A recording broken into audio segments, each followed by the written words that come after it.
बिस्मिल्लाहिर्रहमानिर्रहीम अस्सलाम वालेकुम डियर स्टूडेंट्स। आज के हमारे इस लेक्चर में हमने एक्सरसाइज 6.2 फर्स्ट ईयर मैथमेटिक्स का हमारे पास परम्यूटेशन कॉम्बिनेशन एंड प्रोबेबिलिटी वाले चैप्टर पे से क्वेश्चन नंबर 13 आया है। काफ़ी इंटरेस्टिंग मज़ेदार क्वेश्चन है। एग्जाम्स के हवाले से भी ये हमारे पास इंपॉर्टेंट है, इसके चांसेस होते हैं आने के। हमारे पास क्वेश्चन क्या कहता है, इसको सबसे पहले रीड आउट कर लेते हैं। In how many ways can 7 person be seated at a round table. यहां पर क्वेश्चन को अगर हम समझे, कहता है हमारे पास अगर एक राउंड टेबल हो, मेज हो, 7 पर्सन है, 7 आदमी है, हमने इनको बिठाना है। ठीक है, अब 7 बंदों को हमने इस राउंड टेबल पर बिठाना है। हमारे पास क्वेश्चन ये दिया गया है कि इनकी पोजीशंस चेंज करके हम कितने दफा, कितने मुख्तलिफ तरीकों से इन 7 पर्सन्स को इस टेबल पर बिठा सकते हैं। सिंपल सा क्वेश्चन है। ठीक, इसको थोड़ा सा और क्लियर कर लेते हैं। यहां पर हमें बताया गया है कि 7 पर्सन है। ठीक, अब पर्सन्स को हम क्या करेंगे, 1 2 3 का नाम देंगे तो वहां पर कंफ्यूजन हो जाएगी। हम क्या करेंगे, इनको अल्फाबेट्स का नाम देंगे। हमने कहा एक पर्सन का नाम ए है, दूसरे पर्सन का नाम बी है, तीसरे पर्सन का नाम सी है, इसी तरह डी, ये हमारे पास E, F 1 2 3 4 5 6 7, F A B C D E F, और लास्ट पर्सन हमारे पास क्या है, जी है। हमने कहा ये हमारे पास टोटल 7 पर्सन है जो कि एक राउंड टेबल पर बैठे हुए हैं। अब हमने क्या करना है, हमने इनके अरेंजमेंट करनी है कि इन 7 बंदों को इस मेज पर कितने मुख्तलिफ तरीकों से बिठाया जा सकता है। ठीक, अगर एक बात हम नोट करें, राउंड टेबल में मसला ये है कि अगर हम इनको मूव करवाते जाएंगे तो इसमें कोई चेंज ही नहीं आएगा। कैसे नहीं आएगा, इसको समझ लेते हैं। हमारे पास अगर हम क्या करें, हम कहें कि ए को यहां पर ले आया जाए, बी यहां चला जाएगा, सी यहां चला जाएगा, डी यहां चला जाएगा, ई यहां चला जाएगा, एफ यहां और जी यहां पर, तो क्या इसमें कोई चेंज आया, नहीं आया। वही प्रॉब्लम है, ए के इस साइड पर बी होगा और इस साइड पर जी होगा। जितना भी हम इसको रोटेट करवा ले, हमारे पास कोई चेंज नहीं आ रहा। ठीक, फिर से इसको समझ लेते हैं। यहां पर वही राउंड टेबल है। ठीक, हमारे पास हमने कहा ए पहले यहां पर मौजूद था, हम कह रहे हैं कि ए को अब हमने यहां पर मूव करवा लिया। पहले ए यहां पर था क्या, नहीं, हमने कहा ए को हम यहां पर मूव करवा लेते हैं। यहां पर जो बी था, बी यहां पर चला गया। जो यहां पर सी था, सी हमारे पास यहां पर चला गया। जो यहां पर डी था, डी यहां पर चला गया। जो यहां पर ई था, ई हमारे पास यहां पर चला गया। जो यहां पर एफ था, एफ हमारे पास यहां पर चला गया। जो यहां पर हमारे पास जी था, जी हमारे पास यहां पर चला गया। क्या इन दोनों में कोई डिफरेंस है, कोई डिफरेंस नहीं है हमारे पास। ठीक, हालांकि हमने इनको पूरा रोटेट करवाया, क्या नहीं करवाया, बिल्कुल। रोटेशन के बाद भी फिर वही मसला है, ए के साइड पे बी है, दूसरे के साइड पे जी है, डी की इस तरफ सी है, यहां पर ई है, एफ के इस तरफ जी है और इस तरफ ई है, तो कोई चेंज नहीं आ रहा। ये राउंड टेबल के साथ मसला है। अब इस मसले का हल हमने कुछ यूं निकालना है। हम क्या करेंगे, हम एक दूसरा एग्जाम्पल लेंगे। हमने कहा इसके साथ हम ऐसा काम करेंगे, इसमें से एक पर्सन को हमने फिक्स्ड कर देना है, वो पर्सन इस पूरे टेबल में से नहीं हिलेगा। तो टोटल हमारे पास कितने पर्सन है, 7 है। हमने कहा 7 में से एक पर्सन नहीं हिलेगा, बकाया जो 6 रिमेनिंग है वो अपनी पोजीशन चेंज करेंगे। इस एक पर्सन के अपनी जगह रुकने से मुख्तलिफ पैटर्न बन सकते हैं। यहां पर अब हमारा जो मसला है वो सॉल्व हो रहा है। जैसे कि फिर से हम क्या करेंगे, एक सर्कल बना लेते हैं। ठीक है, हमने कहा ये हमारे पास क्या है, वही सर्कल है। अब इस सर्कल में हम क्या करने जा रहे हैं, हमने कहा इस सर्कल में हमने एक पर्सन को फिक्स कर लेना है। हमने कहा जो ए वाला पर्सन है, कोई भी आप फिक्स कर सकते हैं, ठीक है, इससे फर्क नहीं पड़ता।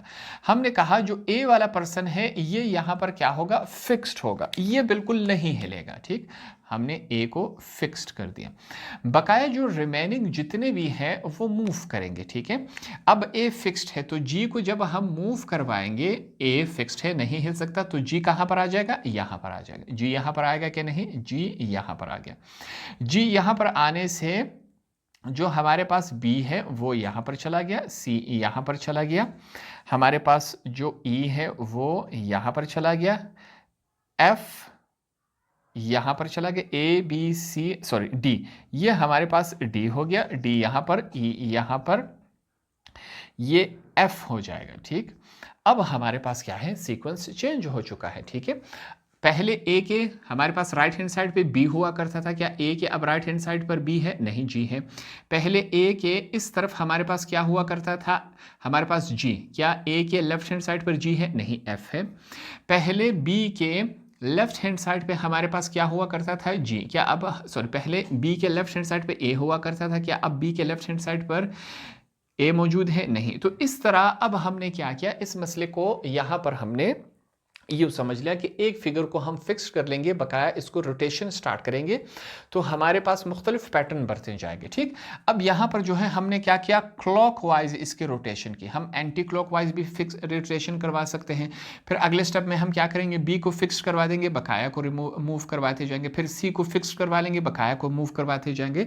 तो इस तरह ये पैटर्न जारी रहेगा। अब हमारा 1% फिक्स्ड करने से कि इसने नहीं हिलना, बकाया तमाम ने हिलना है, हमारा जो प्रॉब्लम है हल हो गया। अब मुख्तलिफ पैटर्न बनते जा रहे हैं। तो सबसे पहले हमने डायग्राम के जरिए इस क्वेश्चन को सॉल्व किया, समझा, हमारे लिए अब इसको सॉल्व करना आसान रहेगा। तो क्वेश्चन में सबसे पहले हम यहां पर इनको यही बताएंगे, let the 7 persons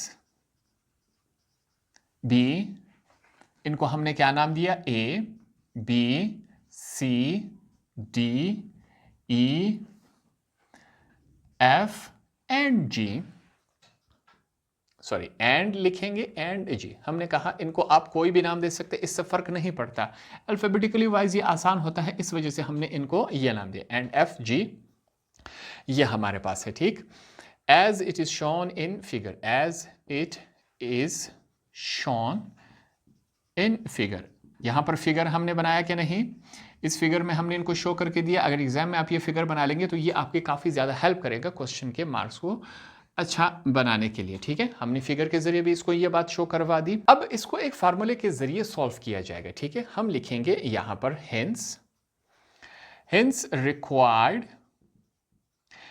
required number of arrangement.